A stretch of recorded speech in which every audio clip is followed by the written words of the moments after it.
নবীজি বলেছিলেন শেষ জামানায় দুই শ্রেণীর মানুষ আসবে, আমি এদেরকে দেখি নাই। নবীজি দেখেন নাই মানে 1400 বছর আগে ওরা ছিল না। এক শ্রেণী হচ্ছে হাতের মধ্যে মানুষকে মারার কিছু অস্ত্র নিয়ে ঘুরে বেড়াবে, এরা মানুষকে নির্মম ভাবে পিটাবে, নির্মম ভাবে মানুষকে পিটাবে। এই শ্রেণীকে আমি দেখিনি, এরা আসবে পরে। আরেক শ্রেণী হচ্ছে এমন এক শ্রেণীর মহিলা বের হবে যারা কাপড় পরেও নগ্ন থাকবে, নিজেরাও আকৃষ্ট হবে, অন্যকে আকৃষ্ট করবে। তো এই মেয়েদেরকে তো দেখতে পাচ্ছেন, এখন পাচ্ছেন না? তার মানে কিয়ামত কাছে না দূরে?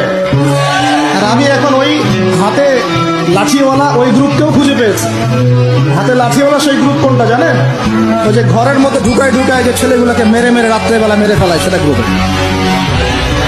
বিভিন্ন হলে দেখেন না, হকি স্টিক নিয়ে 8-10 জন মিলে এক একটা করে ছেলেকে ডেকে নিয়ে পিটায় মেরে ফেলায়। এইরা সেই ছেলে। এদেরকে যারা জন্ম দিয়েছে ওই বাপের জন্য ধিক্কার, এদেরকে যারা জন্ম দিয়েছে এই বাপের জন্য ধিক্কার।